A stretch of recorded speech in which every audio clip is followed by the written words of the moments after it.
আলহামদুলিল্লাহ নাহমাদুহু ওয়া নুসাল্লি আলা রাসূলিহিল কারীম আম্মা বা'দ। এই ভিডিওতে গুরুত্বপূর্ণ একটা সাক্ষাৎকারের ভিডিও নিয়ে আলোচনা করব। আশা করি সামান্য কয়েক মিনিট সময় দিয়ে ভিডিওটি দেখবেন। ভিডিওটি ভালো লাগলে শেয়ার করে দিবেন, চ্যানেলটি সাবস্ক্রাইব করবেন। বর্তমান অন্তর্বর্তী সরকার দেশের জন্য যা করবেন আমি বিশ্বাস করি তারা ভালোই করবেন। কারণ হচ্ছে বর্তমান সরকারের মাননীয় প্রধান উপদেষ্টা ডক্টর ইউনূস স্যারের কোনো কিছুর অভাব নেই। তার যশ, খ্যাতি, টাকা পয়সা, সম্মান কোনোটারই অভাব নেই। তাই আমার বিশ্বাস উনি জীবনের শেষ সময় এদেশের মানুষের হৃদয়ে আজীবনের জন্য জায়গা করে নেবেন। এই দেশকে নেলসন ম্যান্ডেলার মতো একটা উচ্চ স্থানে পৌঁছে দিয়ে যাবেন। তো সে তো একসময় যাবেনি, তার পরবর্তী সরকার যারা আসবেন তাদেরকে নিয়ে আমাদের ভাবতে হবে। আপনি যাকে আনবেন সে যেন স্বৈরশাসকের পুনরাবৃত্তি না হয়, সেদিকে আমাদেরকে খেয়াল রাখতে হবে।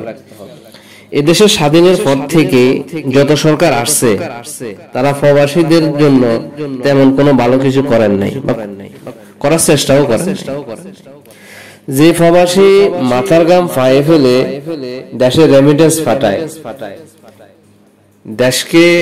দেশের মানুষকে ভালো রাখেন, ভালো চালায়, তারা যখন এয়ারপোর্টে আসেন, পা দেন, তখন থেকে তাদের সাথে অমানবিকতা শুরু হয়।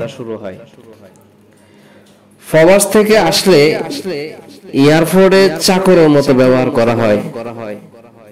রাষ্ট্রীয়ভাবে পান না তো কোনো স্বীকৃতি, সম্মান, বিপদে পান না কোনো সাহায্য। তাদেরকে মুখে মুখে বলে রেমিটেন্স যোদ্ধা, কিন্তু সেই রেমিটেন্স যোদ্ধাদের ভাগ্যে রাষ্ট্রীয়ভাবে দেয় কি হতাশা।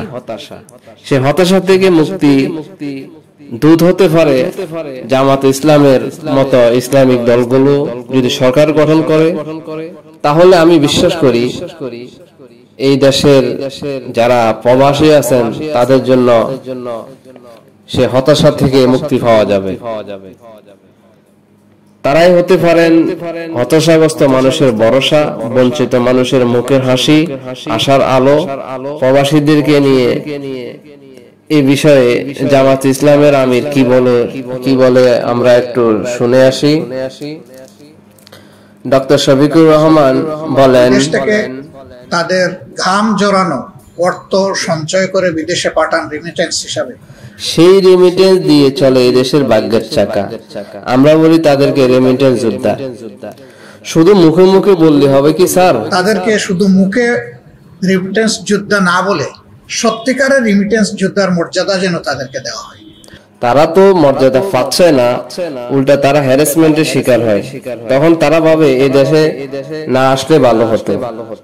যেখানে আমার একটা ব্যাগের নিরাপত্তা নেই, সম্মান নেই, অথচ নিজের দেশে আসার সাথে সাথে তাদের গর্ব হওয়ার কথা ছিল। আমি আমার দেশে আসছি রেমিটেন্স যোদ্ধা হিসাবে। এই বিষয়ে ডাক্তার শফিকুর রহমান বলেন, তারা যেন এই দেশের মাটিতে, নিজের দেশের মাটিতে পা রাখার সাথে সাথে অনুভব করে যে আমি আমার গর্বের বাংলাদেশে এসেছি। এই পরিস্থিতিটা এখনো নেই। আমরা অনুরোধ করব, হ্যাঁ, আপনারা তো সরকারে নেই, তাই আপনি বর্তমান সরকারকে ব্যবস্থা নিতে অনুরোধ করতে তো পারেন স্যার। আমরা অনুরোধ করব তারা এটা নিশ্চিত করবেন এয়ারপোর্ট থেকে শুরু করে সর্বত্র যেন তারা কোনো ধরনের হ্যারাসমেন্টের শিকার না হয়। জি, আমাদের প্রবাসীরা যেন এই দেশে বীরের মতো আসা যাওয়া করতে পারেন সম্মানের সহিত, এবং তারা যখন প্রবাসে থাকে দেশের জন্য রেমিটেন্স পাঠায়, দেশ ভালো চলে, পরিবারও ভালো থাকে। কিন্তু তারা যখন একেবারেই বাড়ি চলে আসে তখন তাদের অবস্থা ভালো থাকে না, পকেটে টাকা থাকে না, শরীরে শক্তি থাকে না। তাদের জন্য সরকার কিছু করার দরকার। সেক্ষেত্রে আপনারা সরকারকে কিছু পরামর্শ দিতে পারেন। এই বিষয়ে ডাক্তার শফিকুর রহমান বলেন, আর সারা জিন্দেগি চাকরি করে যখন তারা দেশে ফিরবে তখন উচিত হবে সরকারের তাদের পুনর্বাসনের ব্যাপারেও মনোযোগ দেওয়া। কিন্তু সরকার তো অন্তর্বর্তীকালীন সরকার, তারা পারবে তো প্রবাসীদের পুনর্বাসনের ব্যবস্থা নিতে? তবে এই সরকারই সব পারবে না, কিন্তু আগামী সরকার যারা আসবেন তারা তাদের অবদানের স্বীকৃতি দিয়ে তাদেরকে যেন মূল্যায়ন করে, এটা আমরা অনুরোধ করি। বাহ, মাশাআল্লাহ, খুব সুন্দর কথা।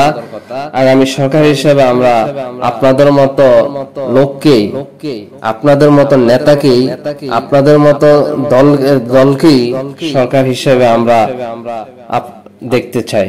প্রধান হিসাবে, সরকারের প্রধান হিসাবে আপনার মতো লোক থাকলে কতই না ভালো হতো এই দেশের জন্য।